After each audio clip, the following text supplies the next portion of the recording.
আপনারা দেখছেন Venkatesh entertainment channel. এই চ্যানেলটি যদি আপনাদের ভালো লাগে অবশ্যই লাইক, কমেন্টস এবং শেয়ার করবেন, আর চ্যানেলটি সাবস্ক্রাইব করে নিয়মিত চ্যানেলের সাথেই থাকবেন। ধন্যবাদ। বন্দে গুরু শ্রী চরণারবিন্দম। হরি পুরুষ জগৎবন্ধু মহায়োদ্ধারণ, চারিহস্ত চন্দ্রপুত্র হাকে টপতন। প্রভু প্রভু প্রভু হে অনন্ত অনন্তময়। বন্দে শ্রীকৃষ্ণ চৈতন্য নিত্যানন্দৌ সহদিতৌ, গৌড়দয়ে পুষ্পবন্তৌ চিত্রৌ সন্দৌ তমানুদৌ। বর্হাপিরাভিরামং মৃগমদতিলকং কুণ্ডলাক্রান্তগণ্ডং, কঞ্জাক্ষং কম্পকণ্ঠং স্মিতশুভগমুখং সধারণ্যস্তবেনুং। শ্যামং শান্তং ত্রিভঙ্গং রবিকরবসনং ভূষিতং বৈজয়ন্ত্য়া। বন্দে বৃন্দাবনস্থং যুবতিশতবৃতাং ব্রহ্মগোপালবেশম। পরম পূজ্যপাদ শ্রী শ্রী দুর্গা প্রসন্ন পরমহংসজির রাতুল চরণে আমার ভক্তি বিনম্র প্রণাম জানাই। যাকে দেখলে মনে হয় সর্বদা তিনি ব্রহ্মানন্দে টলমল করিতেছেন, এইরকম ভাবেই আমার গুরুদেব তার কথা বলেছেন। অনেক প্রবন্ধ আছে ওনার উপরে, এবং দুজনেই একই জেলার বরিশালের মানুষ। আমার তাকে দেখবার সৌভাগ্য হয়নি, কিন্তু আপনাদের দেখে আপনাদের আরাধ্য দুর্গা প্রসন্নজির সম্বন্ধে কিছুটা অনুভব করতে পারি। এত সুন্দর শিক্ষা আপনাদের মধ্যে, সনাতনী ভারতবর্ষের যে আচার নিষ্ঠা, সেগুলো আপনাদের মধ্যে পূর্ণ মাত্রায় আছে। আমি সব জায়গায় বলি যে শৃঙ্খলা দেখতে গেলে শ্রীগুরু সঙ্গের দেখো। তারা আমাদের গুরুদেবের শতবর্ষে এবং পরম গুরুদেব শ্রীপাদ মহেন্দ্রজির শতবর্ষে, একটা 1987 আর একটা হচ্ছে 2004, যে বিরাট সহস্র মাদলে নগর সংকীর্তন হয়েছিল কলকাতায়, আমাদের মানিকতলা থেকে রঘুনাথপুর। আপনাদের কেন্দ্রীয় আশ্রমের অনুমতিক্রমে আপনারা প্রায় 1,500 মানুষ অংশগ্রহণ করেছিলেন। আমার সেই দৃশ্য মনে পড়ে। সবার মাথায় শ্রীগুরু সঙ্গের এই টুপি, গেরুয়া টুপি এবং ধুতি পাঞ্জাবি পরে। এবং আর একটা জিনিস ভালো লাগে, প্রত্যেকটা শিষ্য ভক্তদেরই আমি দেখি সনাতনী পোশাক, উৎসব অনুষ্ঠানে অন্তত ধুতি পাঞ্জাবি পরে, মায়েরা লাল পেরে শাড়ি পরে। এই যে শ্রদ্ধা গুরুর প্রতি, এবং এত নিষ্ঠাভাবে আপনারা এই মঞ্চগুলো করেন। আমি ইতিমধ্যেই বরানগরের 50 বছরের অনুষ্ঠানে গিয়েছিলাম, খুব বড়ই করেছিলেন। আগরপাড়া গিয়েছি, কদিন আগে আমাদের তেলেঙ্গা বাগানে হলো, উত্তর পূর্ব কলকাতা, সেখানেও গিয়েছি। তাই আবার এখানে এলাম। তাই যখনই আমরা দেখি সে গুরু সঙ্গের অনুষ্ঠান, একটা শুচিস্নিগ্ধ পরিবেশ, একটা পবিত্র আবহে এইগুলি সব হয়ে থাকে। এবং সাধু সন্তরা যখনই আপনাদের আশ্রমে যান, এত শ্রদ্ধা, এত নিষ্ঠা নিয়ে, এত আদর করে তারা সাধুদের যে পরিচর্যা সেগুলি করেন, এটা অভিনব। আমি তো অনেকগুলি আচার্যকে দেখলাম এবং পলাশী আশ্রমেও দেখেছি একই। এত সুন্দর ব্যবস্থা সাধু সেবার, এটা সনাতন আর্য ঋষিদের পরম্পরা যথার্থভাবে পালিত হচ্ছে আপনাদের শ্রীগুরু সঙ্ঘে। নিগমানন্দ পরমহংস দেবের আশ্রমগুলোতেও একই, আমাদের তেজসানন্দজি নিগমানন্দের পরম্পরার। বালক আমাদের বামাখ্যাপা, তারাপীঠের বামাখ্যাপা, তারপর নিগমানন্দজি, তারপর শ্রীগুরু সঙ্ঘজি, তারপরে এখনকার পরম্পরা চলছে। তাই যে কথা বলার, আমার শ্রী গুরুদেব তার সম্বন্ধে অনেক সুন্দর সুন্দর উক্তি করেছেন। এবং শ্রীগুরু সঙ্গের আচার্য শ্রীমা দুর্গা প্রসন্নজি যে বেদ ও বাণী, বেদের বাক্যের মতনই তার বাণীগুলি, একবারে নির্ভুল, এবং একদম একটাও নড়াচড়া করা যাবে না। সত্য সেবা নীতি ধর্ম জীবনের চারি কর্ম। সত্যই হচ্ছে ভগবান, ভগবান সত্যস্বরূপ। শ্রীকৃষ্ণের জীবনী শ্রীমদ্ ভাগবত লিখতে গিয়ে বেদব্যাস প্রথম শ্লোকে লিখলেন, সত্যাং পারং ধীমহি। অর্থাৎ আমি কৃষ্ণ কথা বলতে চলেছি, সেই সত্যস্বরূপ শ্রীকৃষ্ণকেই আমি ধ্যান করি। শ্রীকৃষ্ণ এবং সত্য সমান। প্রভু জগৎবন্ধু সুন্দরকে এক ভক্ত বলছেন, প্রভু শ্রীকৃষ্ণের রাসলীলা কি ভালো? প্রভু উত্তরে বলছেন, ভগবান শ্রীকৃষ্ণের ভালো মন্দ আর কি বলছো, তার সবই ভালো। সূর্যের কাছে গিয়ে বলবেন, হে সূর্য ঠাকুর, আপনার অন্ধকার ঘরটা একটু দেখান তো, সেটা তো সম্ভব নয়। সূর্যের সবটাই জ্যোতির্ময়। তাই সত্যস্বরূপ শ্রীকৃষ্ণ, ধর্মস্বরূপ শ্রীকৃষ্ণ এবং ন্যায় নীতি যা কিছু জগতে সৎ গুণ আছে, যা কিছু সুন্দর আছে, সেই সৌন্দর্যের আধার শ্রীকৃষ্ণ, সতের আধার শ্রীকৃষ্ণ এবং মঙ্গলের আধার শ্রীকৃষ্ণ। তা সবটাই মঙ্গল।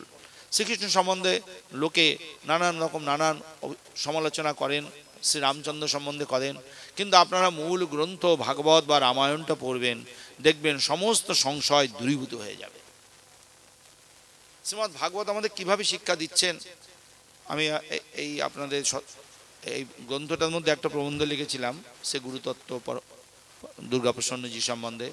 সেখানে শ্রীমদ্ ভাগবত এক অবধূতের সংবাদ দিয়েছেন একাদশ স্কন্ধে।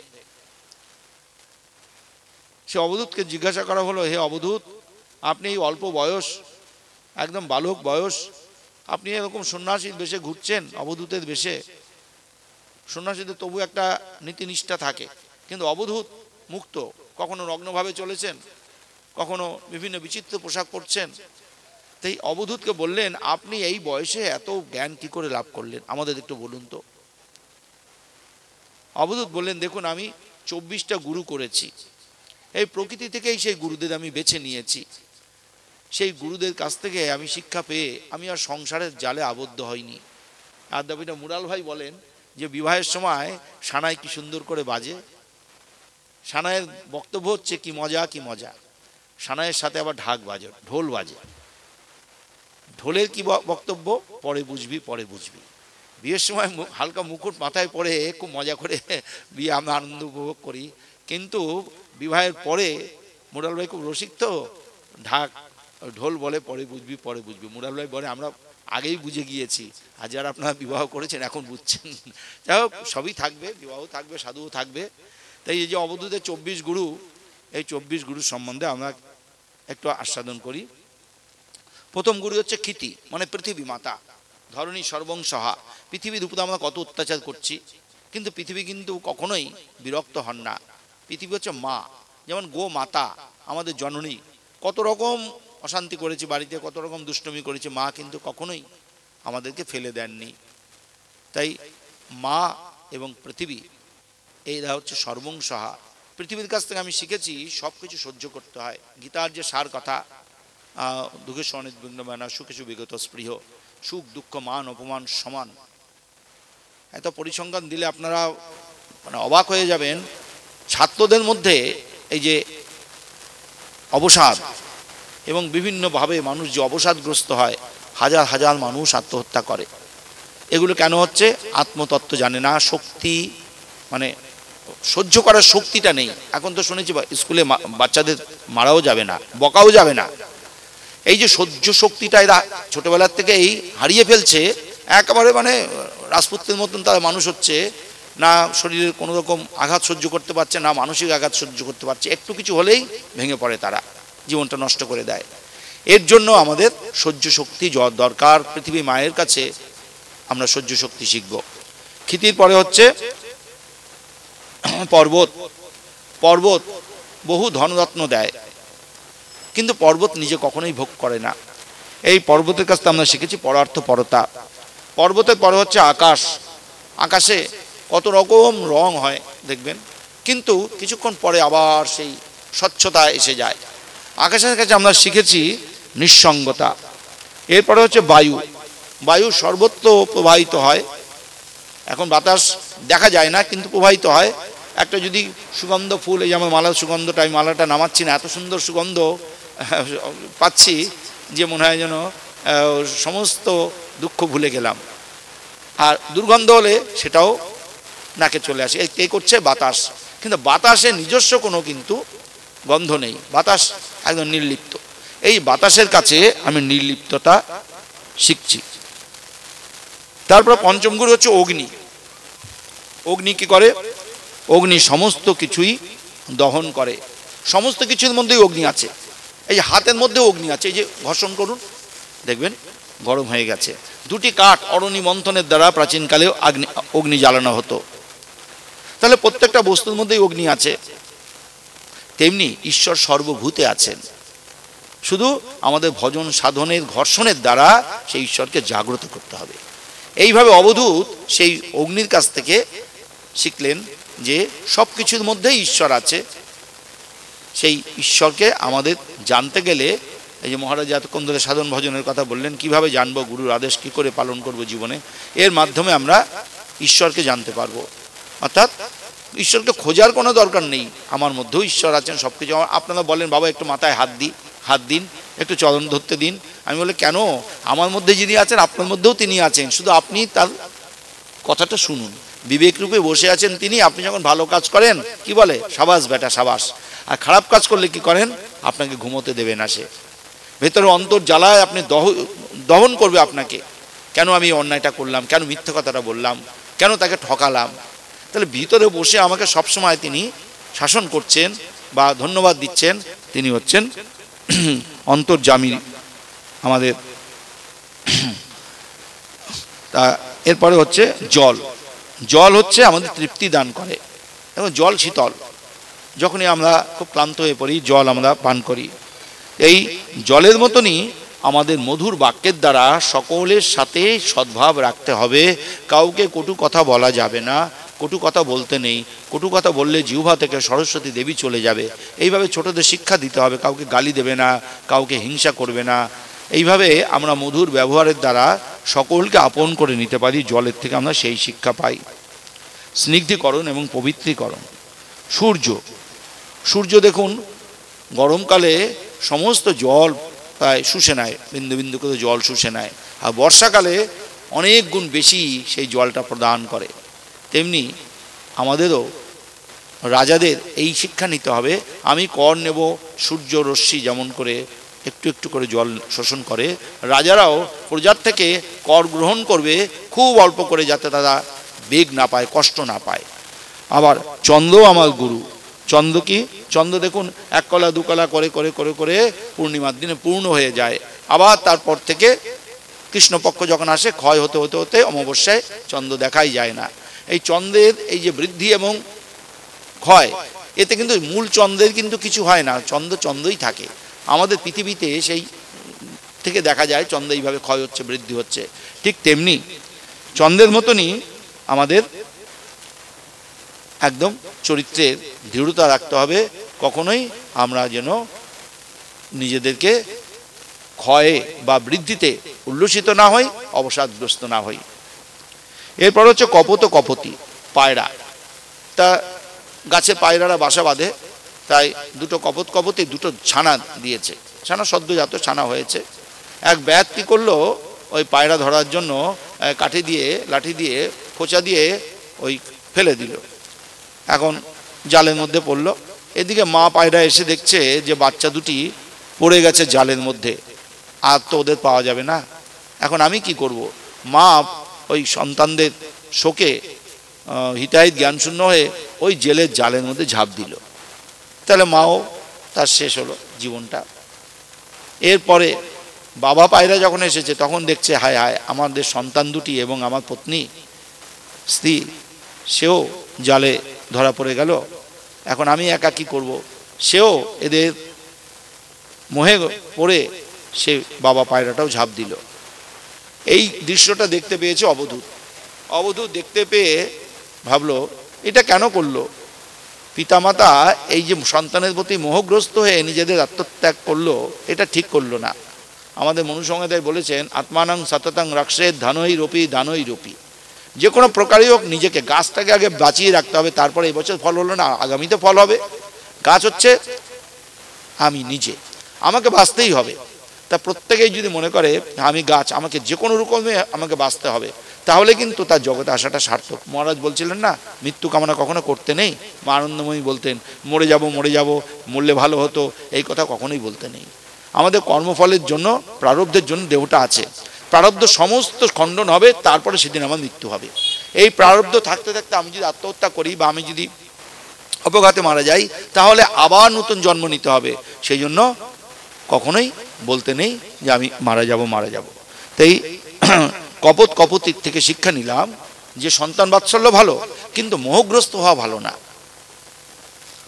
অজগর সাপের থেকে আমি শিখেছি যে খাদ্যের জন্য এত ছোটাছুটি করার দরকার নেই।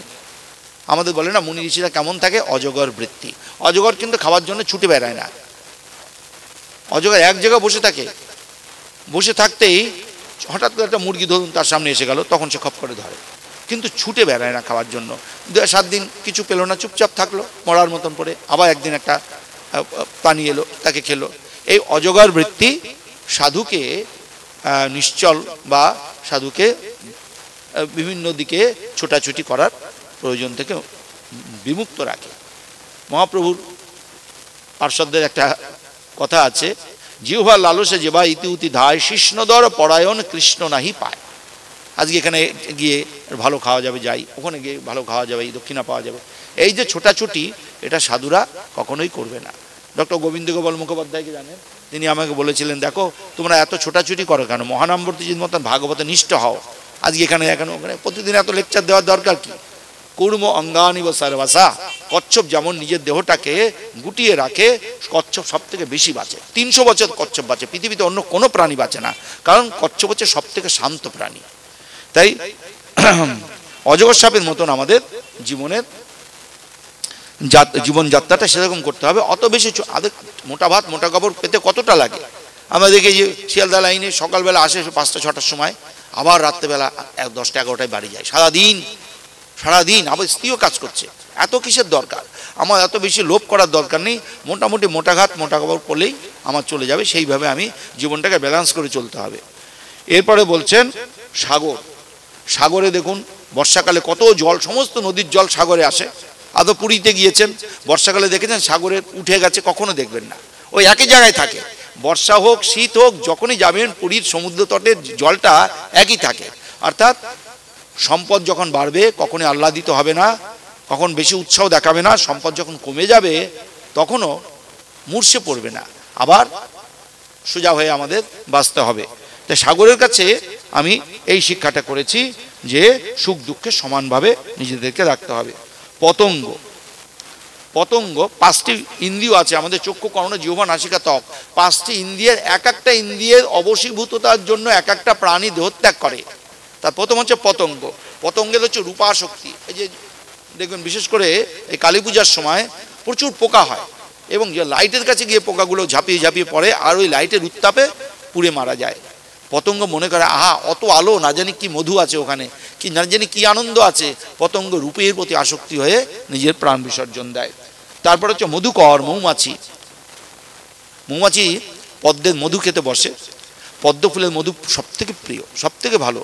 মধু খেতে বসলো তো বসলো, বসো খাও, কিন্তু সন্ধ্যাবেলায় পদ্ম ফুল বুঝতে শুরু করে।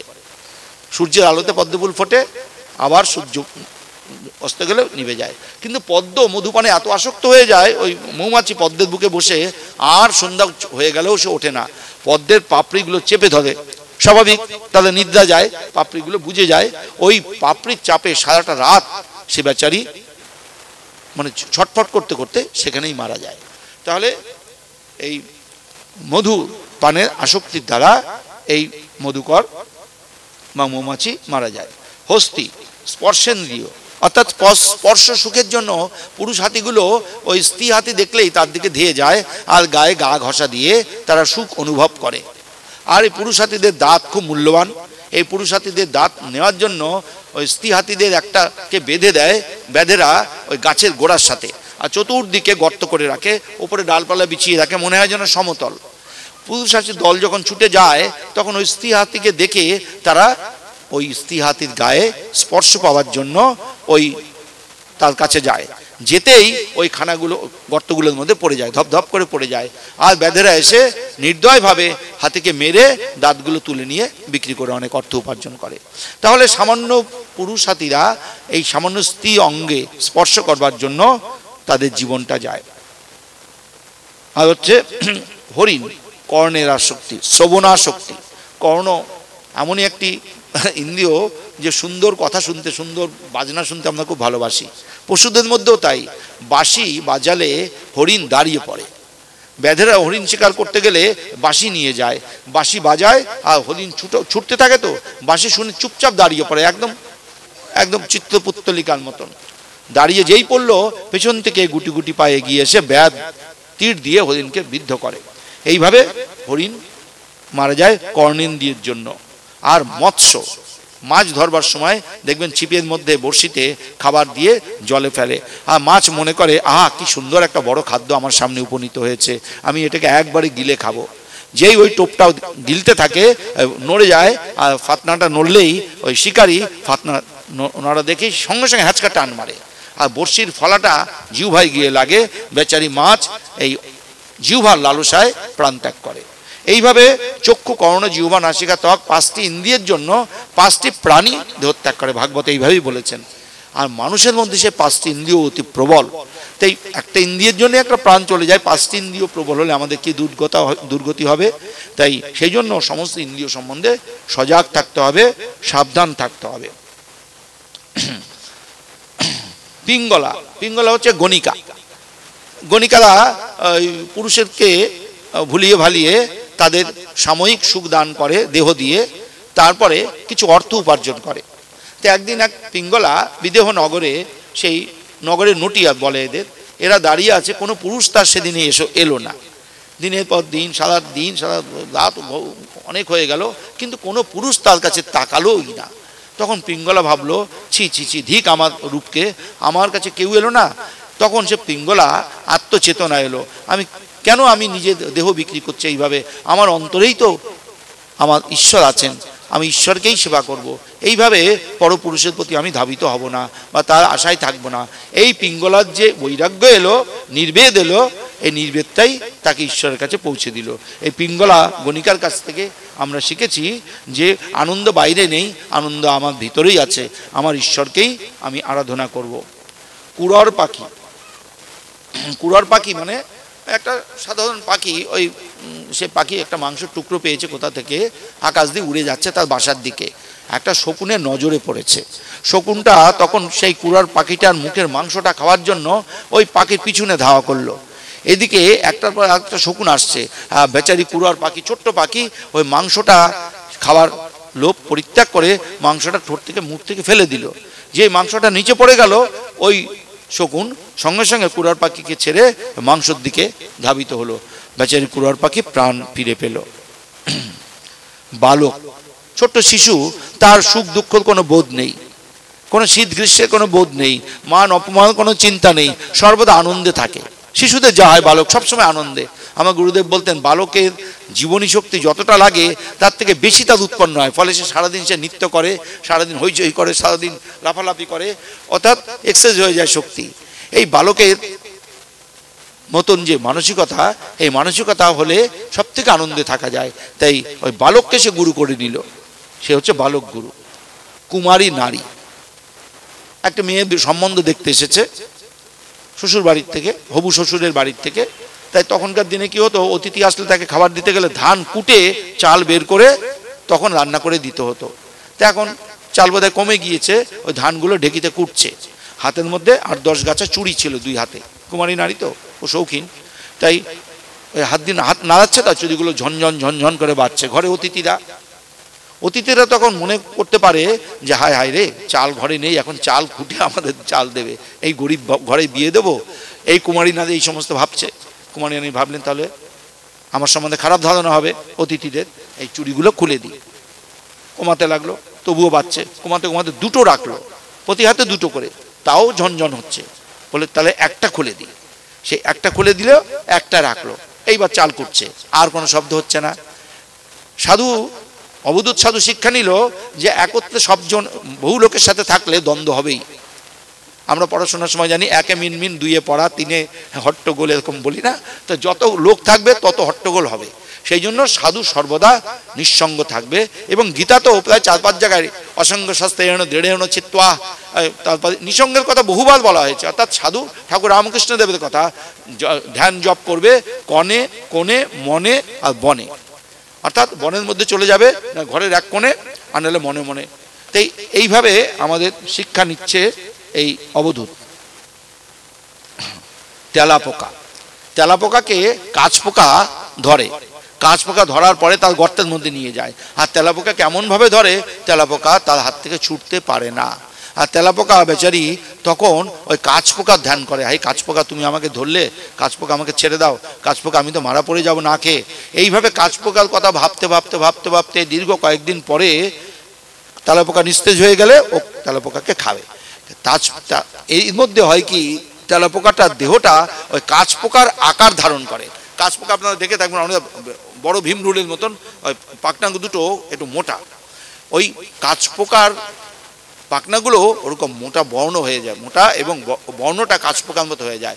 যশ শ্রদ্ধাসা এ বসা, যিনি যার প্রতি শ্রদ্ধাশীল তিনি তার মতন হয়ে যায়। অর্থাৎ কাঁচপোকার কথা ভাবতে ভাবতে তেলাপোকা কাঁচপোকার আকৃতি ধারণ করে। তাই অবধূত শিক্ষা নিল এইভাবে যে আমরা যদি ঈশ্বরকে ভাবতে থাকি তাহলে আমরা ঈশ্বর সমতুল্য হয়ে যাব। ভগবান শ্রীকৃষ্ণ বলেছেন, হ্যাঁ অবশ্যই হবে, মম সাধারণ মম আগতা, আমার পথে চলো, আমার কথা ভাবো, মনমনা ভাবো মদ ভক্ত মদ জাজিমাং নমস্কুরু। এই লাইনটা দুবার আছে গীতাতে, নবম অধ্যায় এবং অষ্টাদশ অধ্যায়। অর্থাৎ আমার কথা ভাবতে ভাবতে তোমরা আমাময় হয়ে যাবে। ব্রজগোপিকারা যেমনটি হয়েছিলেন, তন মনস্কাস্তাদ ভাবড্ডাস্তাদ বিচেষ্টা তদাত্মিকা। ব্রজগোপিকারা কৃষ্ণ হারা হয়ে যখন মনে মনে ঘুরছেন তখন বলছেন, দেখ আমিই কৃষ্ণ, আয় তোকে আমি বধ করবো। এই বলে পুতনা এক ব্রজগোপী হলেন আর একজন কৃষ্ণ হলেন, সেই পুতনা বধের মতন অভিনয় করছেন। অর্থাৎ তারা স্বতঃস্ফূর্তভাবে কৃষ্ণময় হয়ে গিয়েছেন কৃষ্ণ বিরহে। তাই এইভাবে আমরা তেলাপোকা এবং কাঁচপোকার কাহিনী থেকে এইটা পাই। মাকড়সা কি করে দেখবেন, জাল বনে যে সেই সুতোগুলো কিন্তু নিজের পেটের থেকেই বের করে, মুখ দিয়ে বের করে, বের করার সাথে সাথে শুকিয়ে যায় এবং শক্ত হয়ে যায়, এবং এইভাবে সে জাল তৈরি করে। তারপরে ধরেন একটা ফড়িং গেল বা একটা মাছি গেল বা একটা মশা গেল, আমাদের বাথরুমে দেখি মাঝে মাঝে মাকড়সার জাল হয়, আবার সেখানে কিছু কিছু পোকা বেঁধে যায়, ওই পোকাগুলো একটু নিস্তেজ হয়ে গেল, মাকড়সাটা তার রসটা শুষে খায়।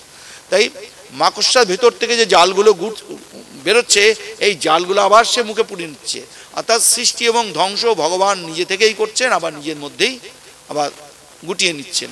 তাহলে ভগবানের কোনো বাইরের কোনো উপাদান লাগে না। আমরা যেমন একটা মূর্তি করতে গেলে মাটি আনি, খড় আনি, ভগবানের কিন্তু তা লাগে না। ভগবানের ইচ্ছা শক্তিতেই সমস্ত জগৎ সৃষ্টি হচ্ছে, আবার যখন তিনি প্রলয় করতে চান আবার তার মধ্যেই সেই প্রলয় হয়ে যাচ্ছে। আর একটা আছে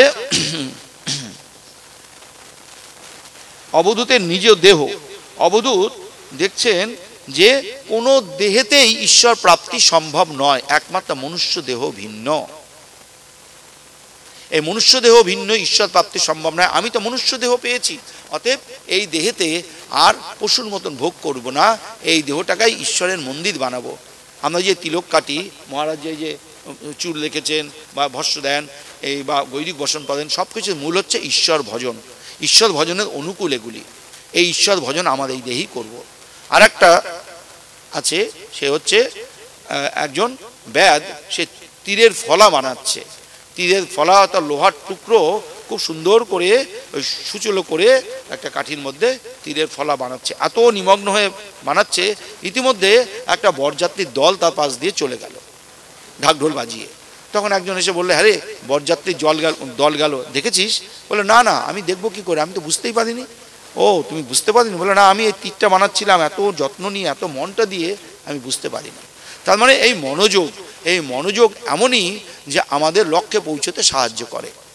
ঈশ্বরকে যখন ডাকবো অন্য কোনো দিকে আমি তাকাবো না, ঈশ্বরকে একনিষ্ঠভাবে ডাকবো। এই শ্রী গুরুদেবের এই যে উপদেশগুলি, এইগুলি কিন্তু আমাদের প্রত্যেকের জন্যই। গীতায় যে উপদেশ, সেই উপদেশ আমরা সবাই জানি, কিন্তু এই অবধূতের উপদেশ এই ভাগবতে আছে, উদ্ধবের কাছে উপদেশ ভাগবতে আছে। ভাগবতে প্রচুর উপদেশ আছে, প্রচুর স্তোত্র আছে, আপনারা পাঠ করবেন। এবং কদিন আগে আমরা ব্রিগেডে গীতা পাঠ করলাম 1 লক্ষ কণ্ঠে, 1 লক্ষের অধিক লোক হয়েছিল। গীতা পাঠের 5টি অধ্যায় পাঠ করা হয়। আমরা এই শ্রীমদ্ ভগবদ গীতায় অর্জুনকে যে উপদেশগুলো দিয়েছিলেন ভগবান, এগুলো তো ভাবি কালের মানুষের রসদ বা উপাদান। মানুষ কি করে জীবনটা অতিবাহিত করবে, এর জন্য তো একটা লাইন থাকা দরকার, একটা গাইড থাকা দরকার। সে গাইডটা ভগবান অর্জুনকে দিয়েছেন। অর্জুনের সমস্যাটা ছিল যুদ্ধ করব কি করব না, কিন্তু ভগবান আমাদের বলে দিলেন যে শুধু অর্জুনের সমস্যা নয়, সমস্ত সমস্যাটাই হচ্ছে আমাদের মানব জীবনের যত সমস্যা, সব সমস্যাই অর্জুনের আছে, এই সমস্যা অর্জুনের একার নয়, আমাদের সকলের। তাই আমরা যদি গীতা পাঠ করি ঠিক ঠিক মতন, তাহলে দেখবেন আমাদের মানুষের জীবনে, এই একটু আগে বললাম, এই 2019 সালে 17,000 ছাত্রছাত্রী আত্মহত্যা করেছে। এবং আর একটা দেখলাম অন্যান্য, এটা হচ্ছে পড়াশোনা ছাত্রছাত্রী, অন্যান্য সমগ্র মিলে 93,000 হয়েছে আত্মহত্যা। কেউ প্রেমে ব্যর্থ হয়ে যায়, কেউ চাকরি পায় না, কেউ অসুস্থতার জন্য আত্মহত্যা, দেখবেন না, ঝাঁপ দিয়ে পড়ে হাসপাতাল থেকে, আবার কেউ ঋণের দায় হয়ে যায়, কেউ ফসল হলো না এই জন্য আত্মহত্যা করে, এই যে যেটা মহারাষ্ট্রের দিকে হয়। তাই এই সব কারণে মানুষ আত্মহত্যা করে কেন? মানুষ মনে করে যে আমার জীবনে আর কিছু পাওয়ার নেই, আমি আমার জীবনে কোনো মূল্যই নেই, কিন্তু বোঝে না সুখ দুঃখ আগম অপায়ী। আগম অপায়ী মানে সুখ দুঃখ আসবে যাবে, কোনোদিন স্থির থাকবে না। তাই আমাদের শ্রী গুরুদেবের মানিকতলা মঠে ছিলেন, তালমিছিরি খেতেন, ছোট্ট একটা টুকরো গলার মধ্যে আটকে গিয়েছে, খুব অস্বস্তি হচ্ছে, দম আটকে যাচ্ছে, কিন্তু তবু তিনি, সবাই শুয়ে পড়েছে, ডাকেননি। পরের দিন আমাদের সাথে গল্প করছেন, এই হয়ে রাতে এই হয়েছিল। তা আমরা বললাম, বাবা তুমি যদি মরে যেতে দম আটকে, তুমি কেন ডাকলে না? বলে এত রাত্রে ডাক্তার ডাকাটা একটা বিপজ্জনক, তোমাদের কাছে একটা অস্বস্তি। আমি জানি গীতার ওই শ্লোকটা আওড়াচ্ছিলাম, কি আগম অপায়ন অনিত্যং তাং তিতিক্ষস্য ভারতা। হে অর্জুন, এই যে সুখ দুঃখ, এই যে সমস্যা, এগুলো আসবে যাবে, কখনোই চিরস্থায়ী নয়। তাই আমিও মনে করছি এই তালমিস্ত্রিটা যে আটকে গেছে গলায়, আমি তো দম নিতে কষ্ট হচ্ছে, মুহূর্তের মধ্যেই চলে গেল। তাই আমি যদি সহ্য না করে, আমি যদি হইচই করতাম, আর এখনকার বাচ্চাদের সহ্য শক্তিই নেই। আর একটু অসুখ বিসুখ হলে আমরা কি করি, এই প্যারাসিটামল খাও, একটু একটা পিন ফুটে গেল, এই টিটেনাস দিয়েছো। আমি শুনলাম বিদেশে কিন্তু এই সমস্ত সস্তা ওষুধ, একটা সস্তা চিকিৎসা কখনোই করে না, কোনো মতেই তারা দেবে না। সমস্ত ওষুধে বলে আপনারা অপেক্ষা করুন, ঠিক হয়ে যাবে, একটু উপোস দিন, তাহলে দেখবেন সমস্ত ব্যাধিগুলো একটু ডাউন হয়ে যাবে, অর্থাৎ সেরে যাবে, অটোমেটিক সেরে যাবে। তাই আমরা একটু কিছু হলেই উদ্বিগ্ন হয়ে পড়ি, ওষুধ খাই, সাইড এফেক্ট কিন্তু অনেক খারাপ। তাই সব কিছুর মূলে শাস্ত্রের বাক্য যদি আমরা শুনে চলি, মেনে চলি, সেই জন্য গীতা এবং ভাগবতের এই উপদেশগুলো, শ্রী গুরুদেব যে উপদেশগুলো দিয়েছেন, সব কিছুর মূল এক কথা, সত্য, সেবা, নীতি, ধর্ম, জীবনের চারি কর্ম, এই চারটে শব্দের মধ্যেই সমস্ত উপদেশের সার বা মূল পুঞ্জীভূত আছে। তাই আমি শ্রী দুর্গাপ্রসন্ন পরমহংস দেবের রাতুল চরণে প্রণাম জানিয়ে বলি, হে ঠাকুর, তুমি আমাদের মধ্যে মনুষ্যত্ব দাও, আমাদের মধ্যে বিবেক দাও, ভক্তি দাও, বৈরাগ্য দাও এবং প্রেম দাও।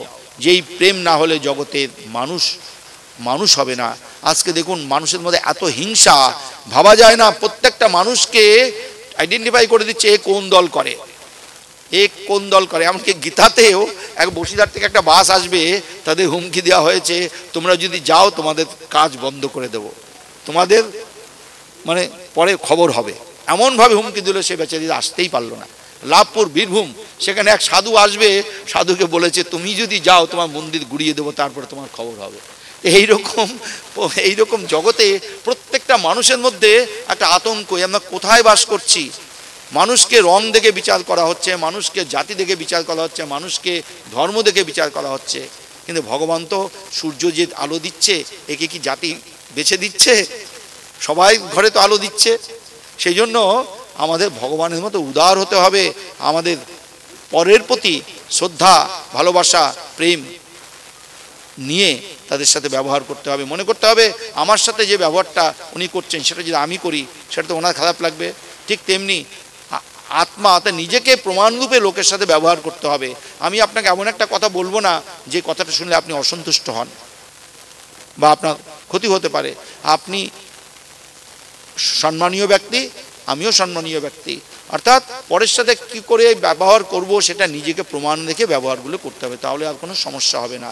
তাই শ্রীমান মহাপ্রভুর কথা সব থেকে ভালো হচ্ছে আমাদের শ্রীকৃষ্ণের জীবনটাকে লক্ষ্য করে চলা। পরম পুরুষ শ্রীকৃষ্ণকে লক্ষ্য করে চললে আমাদের সমস্ত সমস্যার সমাধান হয়ে যায়। প্রভু জগৎবন্ধু সুন্দর বলছেন শ্রীকৃষ্ণই ধর্ম। তাই শ্রীকৃষ্ণেরই প্রকাশ মূর্তি শ্রী গুরুদেব। গুরুদেব শ্রীকৃষ্ণ যেটা পারেন না সেইটা গুরুদেব করতে পারেন, সেটা হচ্ছে করুণা, কৃপা, দাক্ষিণ্য। শ্রীকৃষ্ণ রুষ্ট হলে গুরুদেব রাখতে পারে, কিন্তু গুরুদেব রুষ্ট হলে কৃষ্ণ রাখতে পারেন না। তাই শ্রীকৃষ্ণের বিলাস মূর্তি হচ্ছে শ্রী গুরুদেব। তার চরণে সব কিছু সমর্পণ করে আমরা ভগবত ধামে পৌঁছতে পারবো। তিনি হচ্ছেন আমাদের কাণ্ডারি।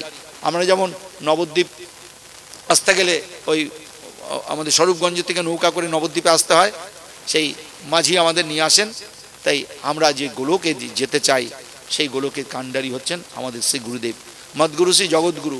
তিনি আর জগৎগুরু শ্রীকৃষ্ণ পার্থক্য নয়। তাই আসুন তার চরণে সমস্ত কিছু ভুলে আমরা তাকে স্মরণ নিই। সমস্ত ধর্ম তিনি শ্রীকৃষ্ণই। ভগবান বলছেন না অর্জুন, তুমি আমাকে স্মরণ করে মা মনুস্মার যুদ্ধ চ, আমাকে স্মরণ করে যুদ্ধ চ। আর আমাদের ক্ষেত্রে কী হবে? আমাকে অনুসরণ করে তোমরা সংসারে নিজ নিজ কাজ করো, প্রত্যেকে নিজ নিজ কর্তব্য করো। গীতা হচ্ছে কর্তব্যবাদী। রাশিয়ায় একটা মামলা হয়েছিল গীতার বিরুদ্ধে যে গীতাকে ব্যান করে দিন, গীতা যুদ্ধে প্রচোদিত করছে। বেচারি অর্জুন বলছে যুদ্ধ ভালো নয়, আমি ভিক্ষা করে খাবো তবু ভালো, কিন্তু যুদ্ধ করব না। সেই অর্জুনকে যুদ্ধে তিনি জোর করে লাগিয়ে দিলেন। এটা তো যুদ্ধে প্রচোদিত করছে, যুদ্ধটা নিশ্চয়ই খারাপ। কিন্তু তার উত্তর হচ্ছে না, যুদ্ধ খারাপ নয়। ভগবান চেষ্টা করেছিলেন যুদ্ধটা যাতে না হয়। বলেছিলেন দাদা দুর্যোধন তুমি 5 ভাইকে 5টা গ্রাম দিয়ে দাও, কোনো অশান্তি হবে না। বলছেন না, তাও দেবো না। এত হিংসা দুর্যোধনের মধ্যে, এই হিংসা পরিণাম কষ্ট। তাই তাদের কষ্ট আমরা দেখলাম, তাদের কী করে মারা গেল, 100 ভাই মারা গেল। সেই জন্য হিংসায় কোনোদিন জয়লাভ করা যায় না, হিংসাকারীর পরিণাম কষ্ট। তাই আমাদের মধ্যে থেকে সমস্ত হিংসা বিদ্বেষ। তবে হ্যাঁ, যদি শত্রু আমাদের সামনে আক্রমণ করতে আসে তখন তো হিংসা করতেই হবে, কিন্তু জানবেন সেই হিংসাটা হিংসা পদবাচ্য নয়। আমরা বলি অহিংসা পরম ধর্ম, পরের লাইনটা জানি না, ধর্ম হিংসা ততই বচ। অর্থাৎ ধর্ম রক্ষার্থে যদি হিংসা করা যায় তবে সেটা হিংসা পদবাচ্য নয়। ধর্ম রক্ষা কি? আমার নিজের প্রাণ রক্ষা, আমার পরিবার রক্ষা, আমার দেশ রক্ষা, আমার মা বোনেদের রক্ষা। এটা আমাদের ধর্ম, তো প্রত্যেকটা মানুষের ধর্ম। সেই ধর্মে যদি কেউ আঘাত করে তখন তাকে রেয়াজ করা হবে না। আমাদের শাস্ত্র বলছেন অগ্নিদ গরদশ চৈব শস্ত্র প্রাণীর ধনাপহ ক্ষেত্র দ্বারা অপহারিচা সরেতে আততাই না আততাই বধে ন দোষ। যারা অগ্নি দিতে আসে, যারা বিষ দিতে আসে, যারা আগুন দিতে আসে, যারা আমার অস্ত্র নিয়ে মারতে আসে, যারা আমার জমি থেকে উৎখাত করে দেয়, যারা আমার মা বোনেদের হরণ করে নিয়ে যায়, 6টা হচ্ছে আততায়ী। আততায়ী বধ করলে কোনো দোষ নেই। আমাদের আত্মানাং সততাং রক্ষা, নিজেদের রক্ষা করতে হবে, শাস্ত্র এই অনুমতি দিয়েছে। সেই জন্য অহিংসা সবসময় রাখতে হবে, কিন্তু জানতে হবে আমার দেশ, আমার মাটি, আমার সংস্কৃতি, আমার ধর্ম, এগুলোর প্রতি কেউ যদি হাত দেয় তাহলে তাকে রেয়াজ করা হবে না, তাকে সহ্য করা যাবে না, প্রতিরোধ করতেই হবে। তাতে যদি সে মারাও যায় তবুও আমাদের শাস্ত্র বলছে যথার্থ কাজ করতে হবে।